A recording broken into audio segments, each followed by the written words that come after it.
Mahomes will tell us what we should expect now that he's been handed the keys to the franchise. Don't miss it tomorrow, 10 a.m. Eastern on ESPN.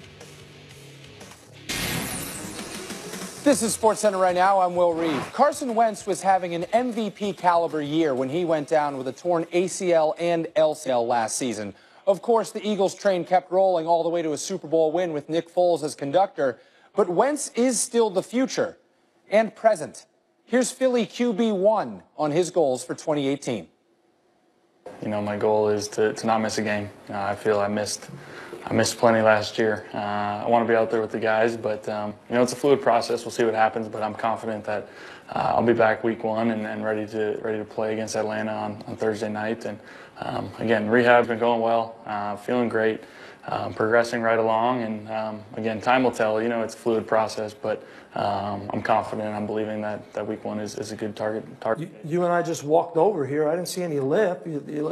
How much running are you doing? We're progressing through it. Progressing through the running's a full-on progression, and same with, you know, taking drops and the whole 9 yards. So we've been progressing through it wisely. You know, I'm always gotta listen to the doctors and the trainers to be wise, because you might be feeling good, but they gotta draw the line sometimes. But you know, been progressing through it well and feeling good with it.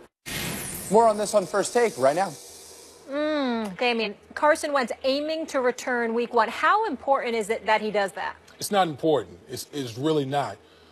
Usually, in the position that Carson Wentz is in, what you find is you got a guy in Nick Foles who not only won the Super Bowl, was a Super Bowl MVP. And what happens a lot of times, you get nervous, you get anxious, because guess who's the most popular, you know, person or position on a football team? It's the backup quarterback. Always. And when you got a guy like Nick Foles, who won the Super Bowl for the Philadelphia Eagles after all, you know, the very first Super Bowl in team history, there's going to be a lot of pressure, for, you know, as far as the player is concerned. But you also have to look long term. And what the Philadelphia Eagles have to do is they have to resist the urge of putting this guy out there too early, because his playing style, it reminds me a lot of like Brett Favre, because what makes Carson Wentz so great is some of the off-schedule plays that he does. Some of the best plays that he's made has been out of the pocket. That's one of the reasons why he got injured anyway, was running out of the pocket. But when you put your guy out there in a situation where he's not ready, a guy who probably would have been the MVP had he not got hurt last year towards the end of last season, think of how that could set your franchise back if you put a guy like Carson Wentz out there too early. So again, the players always want to be out there right now, because like I said, because of what happened last year. But if you're the Philadelphia Eagles, it's almost like you got to take the keys out of his hands, knowing that we're going to put you out there when we know you are ready, because the long-term viability of our franchise is more important than you being out there right now. If Carson Wentz is ready, he should play, period. Now, if he's not 100%, fine, no. But if he's ready to play, usually I say err on the side of caution. Like, hey, the window is like 9 months to a year, and it'll be 9 months, but he's ready, but give him another 3 months, because no. He should play when he's ready. If he's ready after 9 months, play him week 1. Why is that so important? Because the Eagles won the Super Bowl partly because they had home field throughout the playoffs. Well, why do you think that was? Because Carson Wentz was balling. Carson Wentz was the best player in the NFL last year at the time he got hurt. Quarterback's the most important position. He was the best quarterback. Yes, clearly better than Tom Brady at the time he got hurt. Wentz could do it all and had the highest QBR in football by far when he got hurt. And that is one of the major reasons that the Eagles' record was so good, which allowed them to win the Super Bowl. Don't forget, like, week 1, that game is as important as week 17. It just doesn't feel that way. Because psychologically, like, you know, we have knowledge of what came before, so we know if it's close, and this last game could be the difference between, you know, getting top seeding throughout the playoffs and not. It feels like that week 17 game is bigger, the week 15 game is bigger, whatever. But it's not like at the end of the season we go, yeah, they won week 1, but it was early, never mind. Or they lost week 1, but, well, it was early. This ain't college football. This is the pros. Every single win counts. Now, Nick Foles is a hell of a backup. You know, Jeff Fisher had me thinking for a minute, and maybe he's not good. But he had, what, a 27 touchdown, 2 interception season with Chip Kelly and then comes back and becomes the MVP of the Super Bowl. And, Damian, I remember Foles when he was in the Pac-12. And, you know, Matt Barkley and Osweiler were getting more press than him. But watching them, you'd be like, other than Andrew Luck, this is the best guy in the conference. Like, he's a really good quarterback. So it's great that they have him. It's a luxury. Wentz doesn't have to rush back. But, Damian, if Wentz is ready, he gives you a premium even over Nick Foles, and you got to play him. Well, Max, you hit on it. When your backup quarterback when you have that type of luxury, you don't need to rush the guy back. Listen, everyone's not Adrian Peterson, where you can come back in 8 months and just look like a machine. Again, part of the reason why Carson Wentz got hurt was because he was out there running around and someone hit his knee. So if sometimes what you have to do is you have to save a player from himself. I agree with you. If he's ready, and everyone will know when he's ready, then you play him. But again, I think sometimes what plays into this is everything that happened last year, especially in the Super Bowl, because all he's been hearing is Nick Foles. He's been seeing Nick Foles. You know, when they get the ring, it's going to be, another reminder of Nick Foles in the Super Bowl. And that puts pressure on a player to get back out there potentially sooner than what they want to get back out there for. I agree with you. There's more pressure on Carson Wentz, in my view, than any player in the NFL this upcoming season. You know, you could look at Saquon Barkley, too, now, where he was drafted and everything. But he has enormous pressure on him, Carson Wentz, because you were, at the time of your injury, the best player in football, maybe, and then your backup not only wins the Eagles' first ever Super Bowl in an NFC East, where everyone else has multiple Super Bowl wins the first ever Super Bowl in a football-crazy, Super Bowl-starved town, but is the MVP of that game. People are looking at you, Carson Wentz, right now and being like, okay, what you got? So there's pressure on him to play. But, Damian, he needs to be – go ahead. No, what I'm going to say is, like, Carson Wentz shouldn't be threatened by Nick Foles. Again, everyone saw last year when Carson Wentz was out there in the regular season.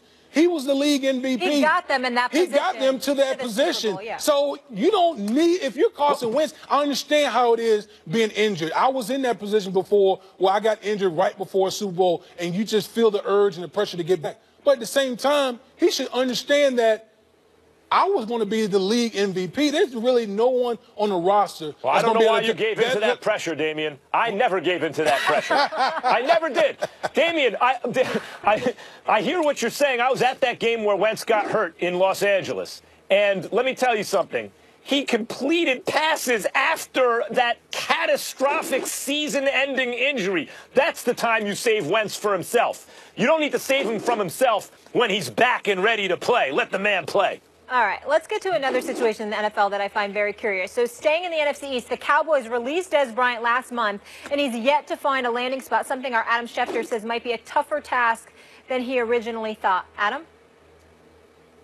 There are far more teams that are unwilling to pay Dez Bryant the veteran minimum than there are teams willing to give him a veteran minimum type contract right now. The NFC East, which Dez Bryant has talked about wanting to play in, does not seem to be offering any opportunities to him. Nothing from the Eagles, nothing from the Redskins, nothing from the Giants. Eventually, Dez Bryant will find work, but it's not going to be, I would imagine, anywhere near the contract that many thought he would get. So Schefter says teams aren't biting on Dez. Damian, would you want him on your squad?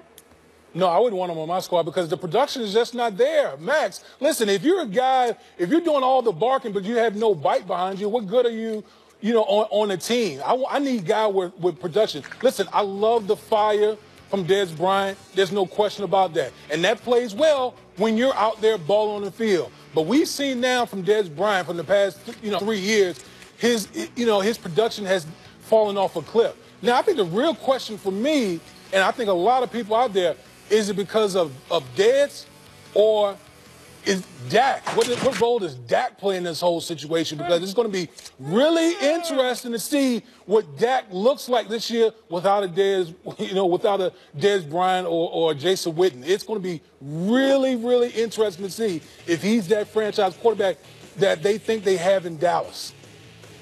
Biggie, Biggie, Biggie, can't you see? Dez can still ball in the NFC or something like that. Look, by the way, that's right. How can you? Didn't you have a song, Player Hater? So I'm a player hater. I'm a hater now. I'm a player hater. Player hater. Come on. I'm just Look, keeping it real, Max. Listen, Dez can still play. He's not an elite wideout. And to tell you the truth, I always thought he was a touch overrated. In other words, I used to argue with Dallas fans, and they thought it was just because I was a Giants fan. He's never as good as Odell was as a rookie. Never in Dez's life was he as good as Odell as a rookie. Different levels of player. But he was like right under that, to me, Odell, obviously Julio Jones and Antonio Brown, right under that. He was right there, like as the best or right in that next level, if not in that uppermost level, perceived as a top 5 wideout. He is far from that now. He doesn't get separation. He doesn't hold on to the ball enough, etc. But if you look at his production, he's like a Kenny Stills level receiver. In fact, their numbers look very similar. He's making, what, $8 million this year, something like that? Like, he's a useful receiver, Dez Bryant. And especially, now, I understand what they say. You know, I worked with Marcellus Wiley on the radio and Sports Nation for many years. When personality trumps production, you have an issue. But does Dez have that kind of a toxic personality, do people think? Like, lead receivers are sometimes prima donnas in the NFL. They are the prima donnas of the NFL. The outstanding wideout, right? Like, that's, if there's going to be a prima donna on the team, you start to look at that position because they're the home run hitters. That's the glamour job, and they're very valuable that way. If people are worried about that, when Dez was talking about the New York Giants, for example, he would say things like, me, Odell, like, you know, they have Engram and Sterling Shepard. He understands he would be joining a receiving core, not there to complain if he wasn't getting looks and getting touches and stuff like that. He would understand that he is adding to a team has other receivers. And as long as he accepts that role, Damian, all I ever see from Dez is he supports his teammates. He wants to win. He's competitive. He can't be a receiver even in the NFC East for the league minimum. I mean, he's not going to get huge dollars, but for the league minimum. All right, you guys, this next story that we're going to get into, I have a lot of question marks. Dan Snyder and the Redskins are in hot water.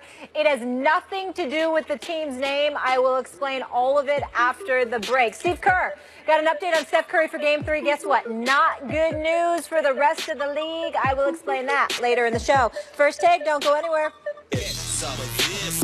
Get some of. Get some of this. As people